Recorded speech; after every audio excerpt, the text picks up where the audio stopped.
All right, great. Well, thanks everyone for coming and being here. Love the turnout. So my name is Yoav Leitersdorf. I'm the managing partner of Wild Ventures. We're a $135 million under management venture capital fund focused on seed, focused on Israel, focused primarily on cybersecurity and also automotive and some elements of enterprise software. It's great to be here, and it's a great pleasure to have with me my distinguished guest for this session, Adam Ely, Deputy CISO, Chief Information Security Officer at Walmart. Adam, why don't you introduce yourself a little bit? Sure. So my background primarily is so I build and rebuild enterprise security companies. Before Walmart, I started a mobile security company. And after that exit, I said I need a big challenge where I want to go. So I went to the largest company on the planet to try to drive innovation through the information security groups around the globe. Great, thank you. So we actually have we only have 18 minutes for this session. How do we cover everything in 18 minutes? But we'll certainly give it a good shot. So let's talk about some of the major trends that we're seeing in cybersecurity right now. What's interesting? Right now in InfoSec, there's a lot of product, and everybody is slinging something that sounds similar. AI, ML, like we're getting all the big buzzwords. But really in the trenches, what companies are doing is they're just trying to figure out how to make their operations more efficient. We're trying to figure out how do we take products, how do we take risk mitigation, and work them into the fabric of our organizations to really drive efficiency and ease and build security in to our overall workflows. And then manage all of the threats, the threat actors, the attackers, the compliance, everything that comes along with that. Great. So automation is certainly a big topic. I also want to add a couple things maybe from our side that we're seeing. So certainly IoT security has been very big recently and is just growing. We actually have 3 companies in that area. We have Axonius, that is a horizontal play on visibility and control. There's automotive, which we just heard about. That's a really interesting topic. So we've got a company there, Karamba Security. And also medical devices, which is a subset of IoT. Also super interesting there. We've got a company called Medigate. And also in cloud security. So cloud we see is a growing, it doesn't stop in terms of growing the attack surface. There we're seeing a lot of action in virtual containers. We got a company there called Twistlock. So virtual containers, serverless, those are really interesting areas. So 2017, we saw some really large attacks. So Equifax, WannaCry, NotPetya, and at least 5 other really big ones. And they all leveraged known vulnerabilities. So they were not really APTs. They were taking advantage of vulnerabilities that have been out in the public domain for a really long time. So what's up with that? I mean, that's kind of surprising. How can the industry improve on that? Yeah, so that goes back to our industry focus really this year of getting more efficient at what we do. A lot of these threats that we saw, like the things that shut down Merck and FedEx and these other companies, these weren't new things. These were solvable problems. But some groups are very inefficient because we have so many threats coming to us, and technology is getting so complex. So when we talk about IoT or we talk about autonomous cars, the basic threats that exist there in those technologies, they're known. We know how to solve those, but it's the inefficiency in the operation side, in the development, in the business driven factors that keep us from solving those things. So taking technology and taking processes and better aligning them to the overall operations. How do we secure a car? A car is going to have 1,000 sensors. It's going to speak 50 different protocols. How do we drive our security products as part of the overall manufacturing process of that car and really get embedded into that? Cloud security, Twistlock, these companies are a great example of taking security, getting it closer to the actual operations, and by getting it closer and integrating the operations, we can start to stop some of these threats, and it becomes supported by the people that are having to support the overall operations as well. So no longer do you get the conflict of security versus DevOps, security versus developers, engineering, sysadmins, whatever. So driving closer to the overall line process will help us prevent a lot of these attacks and breaches that we've seen. Great. Well, thank you for that. And a lot of the folks in the audience are entrepreneurs, startups, and some of them are looking for new areas, greenfield opportunities in cybersecurity. What do you think are some of the interesting places to focus on? So I pitched this question last night. I had dinner last night with 2 VCs and 6 other CISOs or heads of security of companies, small to large. I pitched the same question, and all the VCs had their answer, and they were about the same, but all the enterprise people came back and said, I don't need anything else. Now, I think that's a little short-sighted. I think we need a lot. But the fact is, most organizations are fatigued from sales pitches and from hearing the exact same buzzwords. So don't come at me with machine learning, AI, automation. Like, don't come at me with any of that. The truth, though, is I need all 3 of those today. So if you can find and leverage those technologies to make my organization more efficient, let me make smart decisions really, really fast. Let me drive down the cost of the decisions and the actions I have to take. That's hugely valuable, and we still have not solved that. That's still a big, big greenfield space. There's other greenfield spaces in detecting bad behavior inside an organization, not end users, but detecting bad behavior in development patterns, in system build patterns, validating what's going on, and looking across an enterprise to find those patterns so we can change systemic problems within inside the enterprise. Those are just 2 huge, really hard problems, but super valuable. Absolutely. So I definitely agree with those. I think one way that we look at it is every time there's a new industry or a new industry trend, security is sort of an afterthought, but a very important afterthought. So, for example, connected cars came along, and all of a sudden, all the automotive companies started thinking, what do we do about security? And then, startups originated. So we always look, or same thing with virtual containers. So we're always looking at industries that are new and emerging with high growth rate, and then we think, okay, so where's the security after that? So that's a great point. I mean, that's I give the practitioner answer, right? But you give the looking at the markets kind of answer. But that's the problem that we have. We chase technology and security. New technology comes out, it becomes prolific in the enterprise, all of a sudden we have to do something. We're always half a step back because when you build an autonomous car, you're worried about getting it out there on the road. When you're building a new IoT widget thing, you're worried about it doing its thing, and security becomes after the fact. So I'd be transparent, he is correct. If you want to find that new greenfield opportunity, find what tech is exploding and just follow that, and there'll be an opportunity there. Very good. Let's focus on Israel a little bit from the cybersecurity angle, just comparing it to other hubs of cybersecurity in the world. I know you have a really good and unique viewpoint on that, so I'd love to hear a little more on that. Yeah, so I do quite a bit of work with folks in Israel, and it started a few years ago as I was for a different project.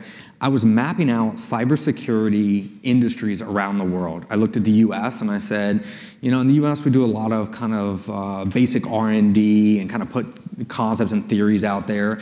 When you take that and you move it through Eastern Europe and some down in like South America and Brazil, you see those concepts taken to the criminal element and used for fraud, used for breaches. You take that and you shoot it over to Europe then, and it becomes actually weaponized, and that's where you see that. And then you look at Israel, and Israel had the best defense technology, and it was that whole mindset that kind of built that industry when you look at checkpoints and you look at Palo Alto and you look at the other companies that came up. But now the cybersecurity sector in Israel is no longer kind of a fast follow of defense technologies. It's become a strong R&D point in the world. It's become a strong leadership point in the world, and it's built up amazing talent, which has probably always been there. We just over here, we're not paying attention and realizing it for a long time.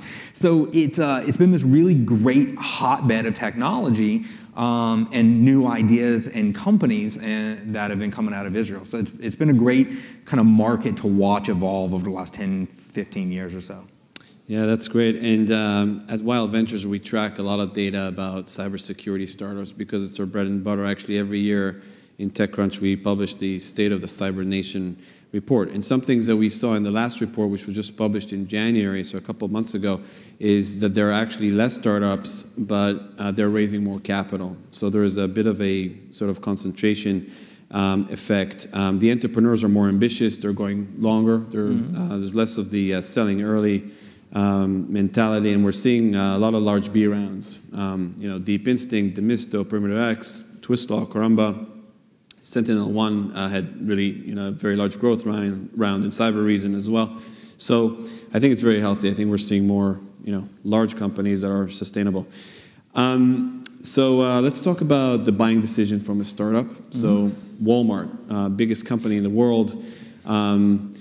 At what point do you actually buy a product from a startup? How mature does the startup have to be, and what does that look like? What are people's chances, or CEOs of startups, to actually sell to Walmart? Slim. It's more likely I'll acquire you than become a customer. Okay. Walmart is tough. It's big, it's complicated, it's this huge sandbox made up of dozens of other smaller sandboxes. And when we look at things, we say, okay, if you're a store technology, can I roll you across 5,000 stores in the US? If you're an enterprise technology, can I roll you across 500,000 to 1 million endpoints around the world in the first go? Most companies just can't scale to that. We have such big requirements. So what I did when I came in about 2 years ago, saying, look, I need to be on the tip of innovation, right? It's why I do things like this. It's why I meet with VCs constantly. I need to know what's out there. I started ushering in startups. So this is kind of a thing that we do in various groups.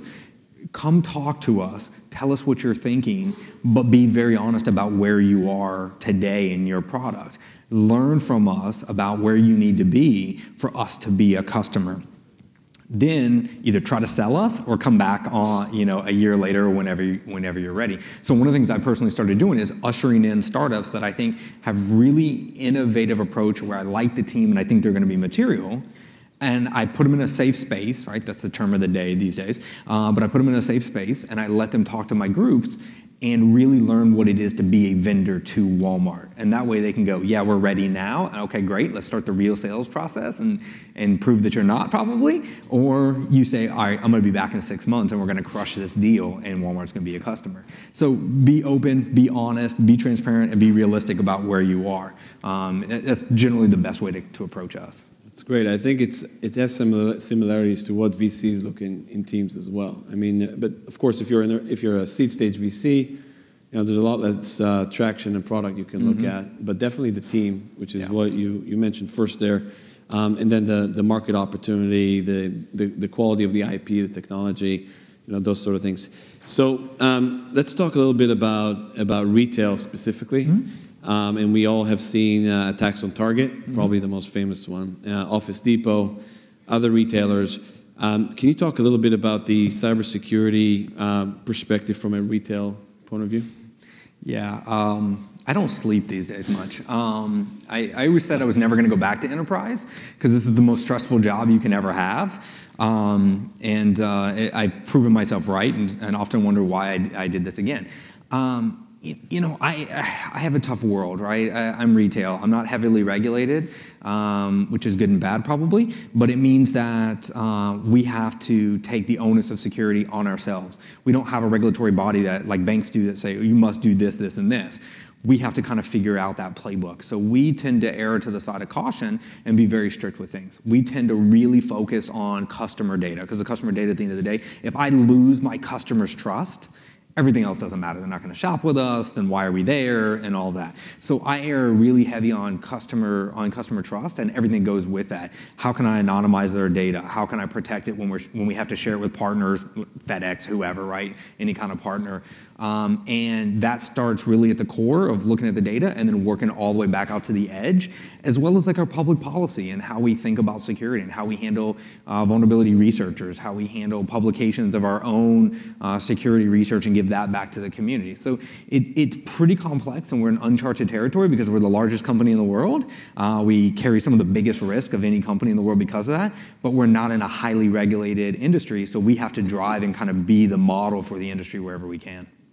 Great. So I'd love to maybe dive into a couple of areas there. So I know you guys are doing automatic checkout now, more and more, and it's probably going to be quite a widespread reality in couple, 3 years. So what are the security aspects of that? Yeah, so I love what he was referring to in our Sam's Club brand and Walmart. You can basically scan items with your phone, check out, and walk out, right? We've had this for a couple of years.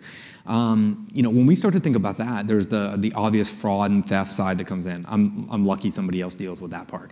The stuff that I really start to think about is now I have an in-store system and somebody's phone. How do I protect each of those from each other, right?